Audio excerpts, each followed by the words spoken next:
Look, sir, droids.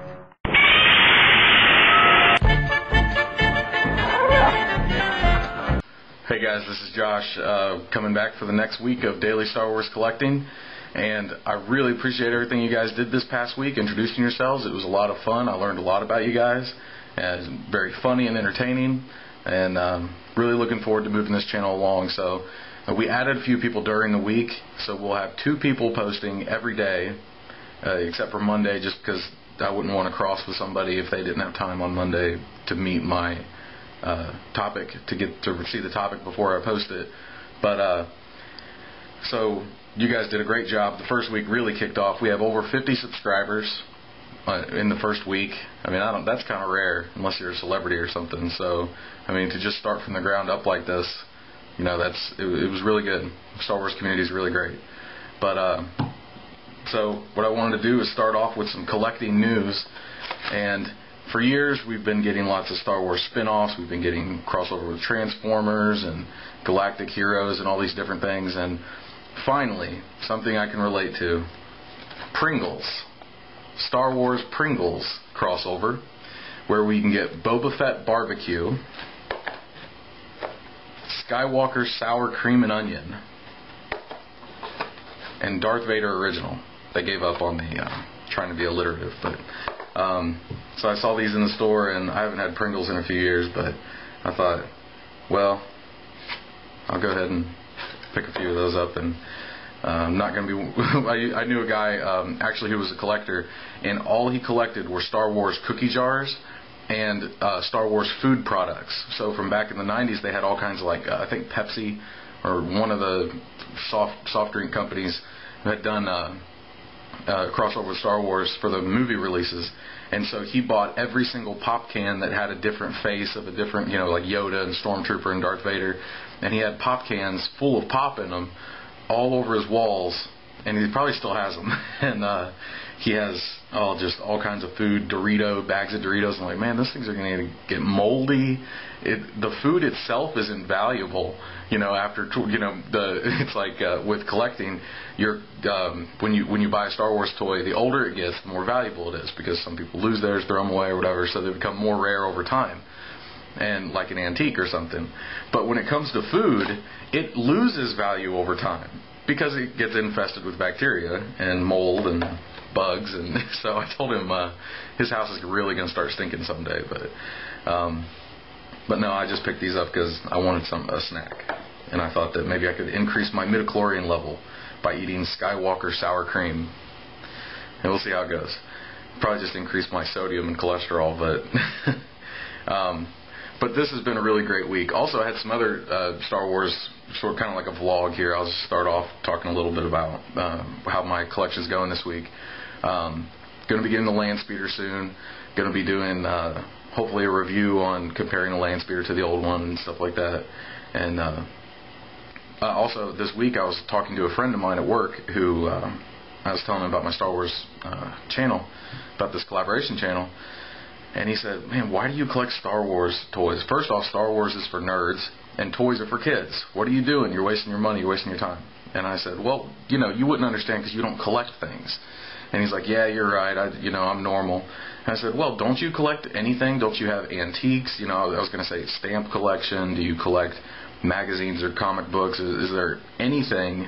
And I was trying to, you know, because my brother collects swords and knives. And so I was trying to lead towards that, something a little bit that he wouldn't consider nerdy. And he said, oh, I collect baseball cards. So I scratched my head and I said, so it's okay for you to collect baseball cards. That's not childish because it's somehow masculine or something to watch other grown men play. He's not a very physically fit guy. He doesn't play baseball himself. He just watches other people play baseball.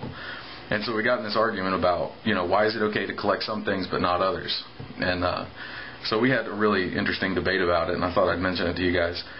And his mother is a bird watcher, and she will drive all over the United States and Canada to look at birds. She doesn't even take pictures of them. She doesn't do anything. She just looks at birds. Isn't that ridiculous? Well, she's collecting them in her mind somehow. And it's just amazing how collecting things becomes an obsession for people. And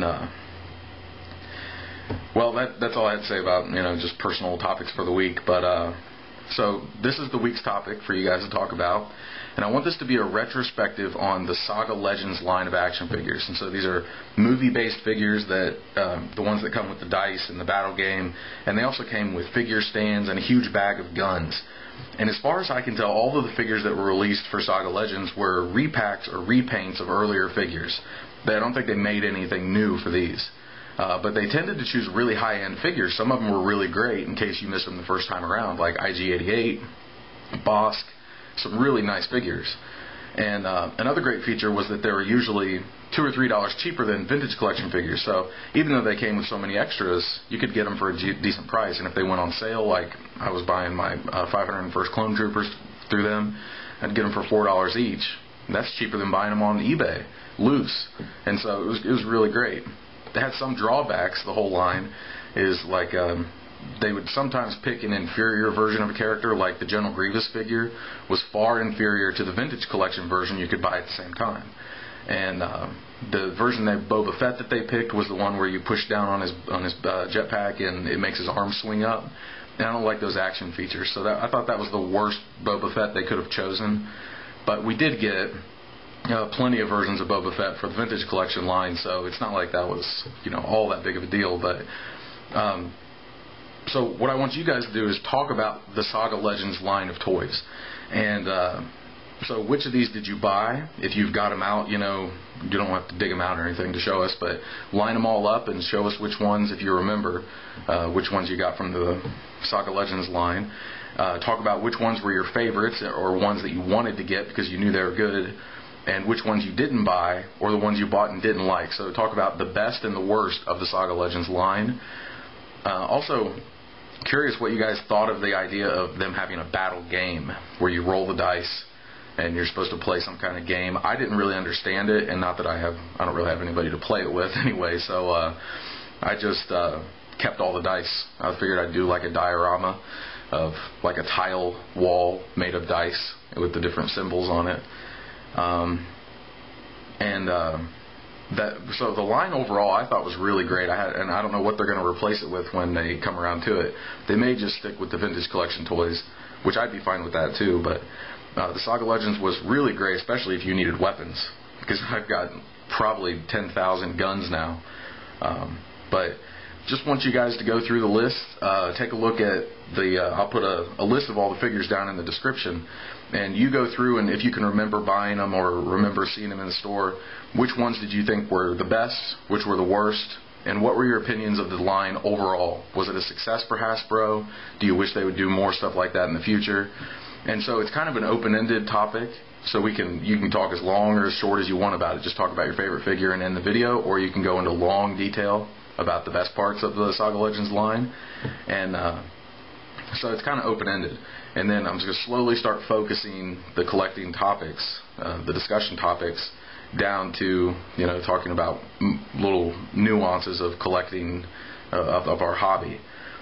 So okay guys, I was really impressed with everybody's responses last week. I'm really looking forward to another great week of daily Star Wars collecting. Thank you very much, and we've got more entertaining stuff on the way. I got a couple ideas for some entertaining side things. I may start interviewing collectors in my local area, and then on Mondays post maybe a 10-minute video of talking to other collectors and looking at people's collections and fun stuff like that. And so thank you very much. Looking forward to it. May the Force be with you. Do you know what's going on? Maybe it's another drill.